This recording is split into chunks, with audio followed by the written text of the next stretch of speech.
राजनीतिक तौर पर लिया गया यह फैसला है या फिर वाकई इस दौर में विधानसभा के भीतर दिल्ली की सरकार को मुश्किल आ रही थी, या यह मान लिया जाए कि संविधान की अवहेलना की जा रही थी, या यह मान लिया जाए कि संविधान की दुहाई देकर दिल्ली सरकार को कामकाज करने से रोका जा रहा था। अलग अलग तरीके से आरोप प्रत्यारोप लगाए जा रहे हैं लगातार। हमारे साथ हमारे पुराने मेहमान बने हुए हैं संजय निरुपम जी, कांग्रेस के नेता, जयनारायण व्यास जी बीजेपी के नेता अहमदाबाद से जुड़े हैं, संजय सिंह आम आदमी पार्टी के नेता भी हमारे साथ जुड़ चुके हैं। संजय सिंह जी, हम लगातार चूंकि चर्चा कर रहे हैं, आरोप है संविधान ताक पर रखकर तो सियासत हो नहीं सकती ना गवर्नेंस, और सियासत हो रही थी, गवर्नेंस चल रही थी, संविधान की अनदेखी हो रही थी। संजय जी, संजय सिंह। देखिए, पहली बात तो ये बिल्कुल मैं स्पष्ट करना चाहूंगा कि संविधान की कतई कोई अनदेखी नहीं हो रही थी। हिंदुस्तान के अटॉर्नी जनरल रह चुके सोली सराबजी साहब ने कहा था कि 2002 में जो होम मिनिस्टर का ऑर्डर था वो अपने आप में गैर संवैधानिक था, गलत था। उस तरह का आदेश देकर दिल्ली सरकार को विधानसभा में बिल पास करने से नहीं रोका जा सकता। और उसी बिल के, उसी ऑर्डर के खिलाफ रिजोल्यूशन शीला दीक्षित की सरकार लेके आई थी। उसी ऑर्डर के खिलाफ जाकर एक नहीं 13 बिल दिल्ली विधानसभा में पहले भी पास किए गए थे जिसकी प्रायर परमिशन नहीं थी। तो इसका मतलब ये जो बात खड़ी कह जा रही थी गैर संवैधानिक, ये पूरी तरह से गलत है, मनगढ़ंत है। और गैर संवैधानिक और संवैधानिक की बात कहां आती है जब बिल पे आपने चर्चा ही नहीं होने दी, बिल को आप इंट्रोड्यूस ही नहीं होने दे रहे हैं। लोकपाल को लेकर भी आपको याद होगा पुण्य प्रसून जी कि जब पार्लियामेंट के अंदर रखा गया था उस पर बीजेपी ने कुछ आपत्ति जाहिर की थी, कहा था यह संघीय ढांचे को खतरा हो सकता है। उन्होंने उसको गैर संवैधानिक करार दिया था। उस समय याद हो कांग्रेस, बीजेपी और कई पार्टियों के लोगों ने सवाल उठाए थे। कम से कम बिल के ऊपर चर्चा तो होती, इंट्रोड्यूस तो किया जाता। लेकिन दोनों भाइयों ने मिलकर, कांग्रेस, बीजेपी, अंबानी के जो 40 भाई थे, आज उन्होंने दिखा दिया कि विधानसभा के अंदर हम सब लोग भ्रष्टाचार करने के मामले में प्रतिबद्ध हैं। एक है भ्रष्टाचार के खिलाफ कानून बनेगा तो हम उसके खिलाफ खड़े होंगे। और ये आज दिल्ली की विधानसभा ने, पूरे देश ने और दिल्ली की जनता ने देखा है। ये इस लोकतंत्र के लिए दुर्भाग्यपूर्ण है कि घोटाले पे घोटाले करना इस देश के अंदर संवैधानिक है, भ्रष्टाचार पे भ्रष्टाचार करना इस देश के अंदर संवैधानिक है, भ्रष्टाचार के खिलाफ कानून बनाना गैर संवैधानिक है। ये किस प्रकार की व्यवस्था की बात हो रही है? संजय जी, हम और जो कांग्रेस इसके मर्म को जरा हम समझना चाह रहे हैं। संजय जी, संविधान की दुहाई दे रही है। पुण्य प्रसून जी, 356 का दुरुपयोग इस देश में चुनी हुई सरकारों को बर्खास्त करके कांग्रेस ने एक नहीं कई बार चुनी हुई सरकारों को बर्खास्त करके संविधान की धज्जियां उड़ाई है, आपातकाल लगा के संविधान की धज्जियां उड़ाई है। और बीजेपी ने सुप्रीम कोर्ट में हलफनामा देके बाबरी मस्जिद की शहादत की है। ये संविधान का पाठ पढ़ा रहे हैं। एक भ्रष्टाचार के खिलाफ बिल को रोकने के लिए दोनों भाई एक साथ खड़े हो जाते हैं। ये आज पूरे देश ने देखा है। संजय निरुपम जी, जिस बात का जिक्र कॉन्स्टिट्यूशनली हम कर रहे हैं, हम उसमें एक नई चीज भी देख रहे हैं जिसका जिक्र लगातार करना चाह रहे हैं, क्योंकि बार बार संजय सिंह ही नहीं बल्कि 2 भाषण जो आज हुए हैं अरविंद केजरीवाल के, उसमें भी इस बात का जिक्र आया है। मुकेश अंबानी का नाम आया है, एक साथ जुटने का जिक्र आया है, घपले घोटालों को लेकर भ्रष्टाचार की बात बार बार कही अरविंद ने भी।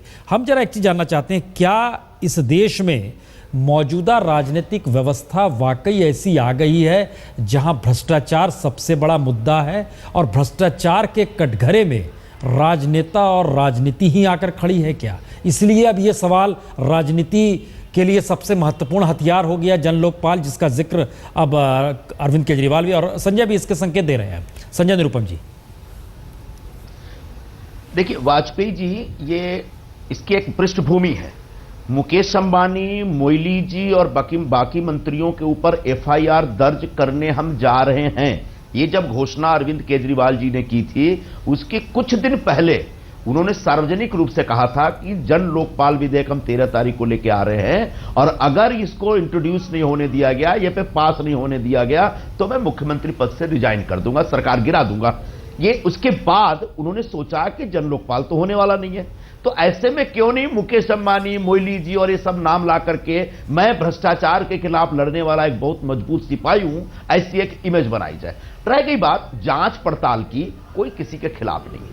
कोई आदमी भ्रष्टाचार करता है, बेशक उसकी जांच होनी चाहिए, चाहे कोई कितना भी बड़ा हो, लेकिन कुछ व्यवस्था है, कुछ मर्यादा है, कुछ संवैधानिक परंपराएं हैं क्या राज्य सरकारें यूं ही केंद्रीय मंत्रियों के खिलाफ एफआईआर करेगी और कल को केंद्रीय मंत्री राज्यों के मुख्यमंत्री और मंत्रियों के खिलाफ एफआईआर करेगी? तब इस देश का संविधान कहां जाएगा, संघवाद कहां से जाएगा, फेडरल स्ट्रक्चर कहां जाएगा? कहीं ना कहीं इस बात को भी समझना पड़ेगा और ये नहीं समझेंगे। क्यों? क्योंकि ये तो खुद ही घोषित कर चुके हम अराजक हैं जी, और जो अराजक होते हैं उस सरकार में नहीं जाते। जो अराजक होते हैं उनके लिए नसीहत यही है कि आप आंदोलन करो, जितना दोष लगाना बगैर किसी सबूत के आरोप लगाओ, लेकिन आप सरकार में जाओगे तो कहीं ना कहीं या तो आपको झुकना पड़ेगा और संविधान की मर्यादाओं में रह के काम करना पड़ेगा, वरना वही होगा जो आज केजरीवाल के साथ हुआ। आज केजरीवाल जी को जवाब ले लें क्योंकि आपने बड़े सीरियस आरोप लगा दिए हैं, अपनी बात कर रहे हैं कि मैं ये करना चाहता हूं। यकीनन आप हम जरा जवाब ले लें। हाँ संजय सिंह जी बोलिए। हेलो, पहली बात तो ये कि आप गवर्नेंस की बात कहते हैं कि जब आपको सरकार चलाना नहीं आता, सिर्फ आंदोलन करना आता है। मैं पूछना चाहता हूं, क्या इस देश में 2G का घोटाला करना गवर्नेंस है? CWG का घोटाला करना गवर्नेंस है? बैसाखी का घोटाला करना गवर्नेंस है? येदियुरप्पा की तरह आयरन ओर का घोटाला करना गवर्नेंस है?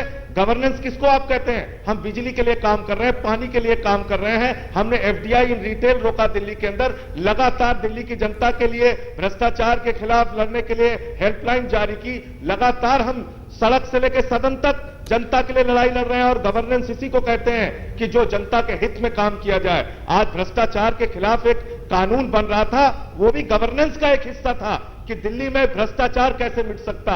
लेकिन आप दोनों पार्टियां, कांग्रेस और बीजेपी, दोनों भाइयों ने मिलकर भ्रष्टाचार के खिलाफ एक कानून नहीं बनने दिया। पूरा देश देख रहा है और इसके लिए दिल्ली की विधानसभा में अगली बार एक ही हाथ इस बिल के खिलाफ उठने वाला नहीं रहेगा। जनता सारे के सारे अपने आदमी भेजेगी। संजय जी, हम संजय निरुपम से भी जवाब ले लें क्योंकि आपने 2G, CWG और तमाम घोटालों का जिक्र किया है और गवर्नेंस से जोड़ा है जन लोकपाल को। हाँ संजय निरुपम जी, आप क्या कह रहे हैं? देखिए गवर्नेंस का मतलब घोटाला नहीं है, यह बात सही है, और कोई घोटाले को जस्टिफाई कर रहा है इस देश में, ऐसा भी मत मानिए। आप ही सब दूध के धूले और ईमानदारी के पुतले हैं। कृपया करके इस प्रकार के दंभ में जीना बंद कर दीजिए। जो घोटाले हुए, जो भ्रष्टाचार हुए, उन भ्रष्टाचारों के खिलाफ जांच होना चाहिए, भ्रष्टाचारियों के खिलाफ जांच होनी चाहिए। ये कांग्रेस पार्टी, कांग्रेस की पूरा जो नेतृत्व है वो इसमें विश्वास करता है और ऐसी जांच के सारे प्रकरण भी सामने आए। बड़ा विषय यह है कि जो जन लोकपाल आप लेके आना चाहते हैं, क्या ऐसी कोई व्यवस्था इस देश में नहीं है?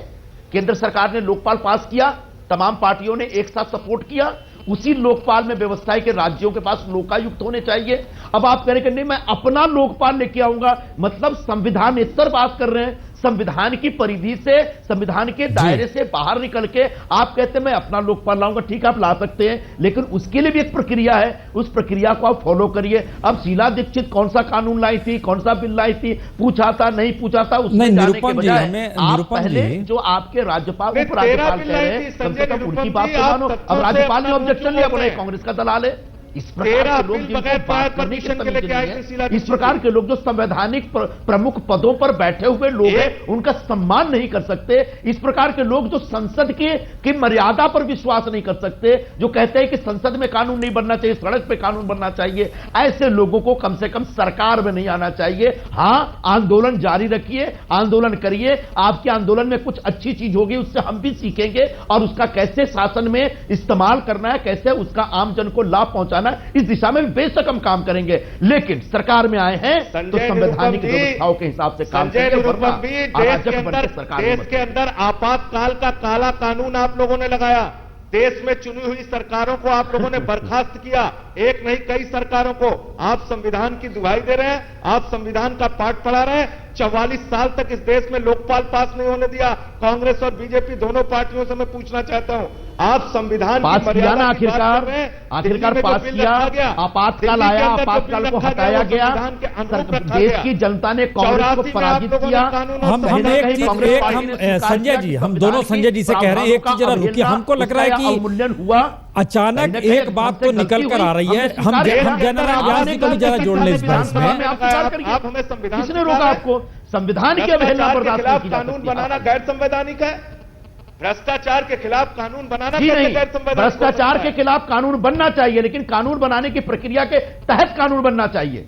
नहीं, हम संवैधानिक जयनारायण प्रक्रियाओं एक को मिनट साथ संजय, एक मिनट, हमको लगता है तहत कानून बन रहा था, कोई भी कहीं आप खड़ा होकर उस पर कानून चर्चा ही बना नहीं रहेगा। की। कोई भी आप कहीं कैसे किसी के कह खिलाफ सकते हैं एफआईआर चर्चा करता की है रहेगा। जो प्रक्रिया के बिल्कुल, तहत नहीं जिसने था। भ्रष्टाचार किया है आप प्रक्रिया के एफआईआर तहत होनी चाहिए, नहीं था, ये जांच कैसे होनी कर चाहिए, सकते हैं? कौन बगैर करेगा, चर्चा के। कब करेगा, कहां बगैर करेगा, बातचीत इसके किए। लिए हमारे पास कानूनी प्रावधान है और उन प्रावधानों का सम्मान होना चाहिए। और अराजक जी। लोग ऐसे उन सम्मान- हमें लग- हमें- प्रावधानों हमें पर क्या प्रति- आपने हम जरा चर्चा की असेंबली के अंदर? क्या आपके विधायकों ने बातचीत की आज? क्या कांग्रेस बीजेपी ने उस बिल को इंट्रोड्यूस होने दिया? कौन सा प्रावधान असंवैधानिक था यह बताया क्या आपने? आप बिल को अच्छा प्रोड्यूस किया, करने को ही लेके अच्छा उस पर किया। सवाल करते हैं। मैं दिल्ली विधानसभा के उन तमाम विधायकों का सम्मान करता हूं कि जिस सरकार ने प्रक्रियाओं को उल्लंघन करने का या संवैधानिक प्रक्रियाओं में अविश्वास दिखाने का एक दुस्साहस नहीं, देखिए, किया, हम उसके संजय बाद जी- से विधायक खड़े हुए। अरे करेंगे। मैं ऐसे संजय जी, विधायकों जरा का सा सम्मान हमको करता हूं। लगता है हमें थोड़ा मौका तो दीजिए कि हम जरा जयनारायण जी को भी जरा इसमें जोड़ लें। कोयला घोटाले में एक अरे हो जाते संजय हैं, जी, सारे एक मिनट मामलों जरा में आप चुप एक रहे, हो एक जाते मिनट जरा एक थोड़ा सा वक्त दीजिए। जयनारायण व्यास जी, हम एक चीज आपसे जरा जानना चाहते हैं। नब्ज में भ्रष्टाचार है, घोटाले हैं, संसद के भीतर आपकी पार्टी ने भी घोटालों का जिक्र किया जिसका संजय सिंह जिक्र कर रहे हैं। हम खाली यह समझना चाह रहे हैं, जनता का भरोसा बरकरार है? आपको लगता है व्यास जी कि जो कानून मौजूद है उसके तहत न्याय हो जाएगा? क्योंकि CWG हो या CVC हो, बने संवैधानिक संस्थाओं तक पर उंगलियां उठी हैं इस दौर में। हम इसलिए जानना चाह रहे हैं रास्ता क्या है। व्यास जी, आप लोग तो अब लगातार अब संसद के बाहर भी इन चीजों का जिक्र करने लगे हैं। व्यास जी, देखिए वाजपेयी जी, दो चीजें मैं कहना चाहूंगा। एक तो भारतीय जनता पार्टी कभी ये नहीं कहेगी कि भ्रष्टाचार सही है और भ्रष्टाचार के रास्ते पर चलना चाहिए। भ्रष्टाचार जो करता है उसको कड़ी से कड़ी सजा मिलनी चाहिए और जो भी उसमें दोषी पाया जाता है उसको छोड़ना नहीं चाहिए। जांच की प्रक्रिया ठीक भ्रष्टाचार है की व्यास व्याख्या जी, यही क्या तो हम है? जानना चाह रहे हैं। जांच की प्रक्रिया नहीं, ठीक है? मैं आता हूं उस बात पे। मगर भ्रष्टाचार की व्याख्या क्या है? दो तरह के भ्रष्टाचार होते हैं। एक नैतिक भ्रष्टाचार होता है, जब आप कहो कि मैं मेरे बच्चे की सौगंध खा के कहता हूं मैं कहीं किसी के साथ नहीं जुड़ूंगा और बाद में आप जुड़ जाओ, ये नैतिक भ्रष्टाचार है। अब आपको विदेशी फंड कहां से मिलता है उसका आप हिसाब ना दो, ये भ्रष्टाचार नहीं है क्या? कौन सा भ्रष्टाचार की बात करो? कौन सी आम आदमी पार्टी ने ठेका ले रखा है ये भ्रष्टाचार करके इसको भुनाने का? ये इन्होंने एक मुद्दा बना रखा है। जैसे आप बात कर रहे हो कोयला घोटाला करने वाली कंपनियों से चंदा लेते हैं, उसका हिसाब नहीं दिया आपने। हमें लग रहा है कि ये एक ऐसा मुद्दा आके खड़ा हो गया है जहां पर भ्रष्टाचार इस देश ने लगातार देखे हैं लेकिन रास्ता निकलने का समझ में नहीं आया। पहली बार आम आदमी पार्टी इसी मुद्दे को लेकर सत्ता में आई लेकिन गवर्नेंस वहां पर आके अटक गई जहां पर उसके पास बहुमत नहीं और सामने संविधान की स्थितियां थी जिसमें केंद्र के पास आपको जाना चाहिए और केंद्र को लेकर आरोप थे कि वहां तो रास्ता निकलेगा नहीं। हम थोड़ा सा ब्रेक ले रहे हैं, तुरंत लौट रहे हैं क्योंकि एक अजीबोगरीब उलझन है। रास्ता राजनीतिक तौर पर क्या चुनाव के जरिए निकलेगा?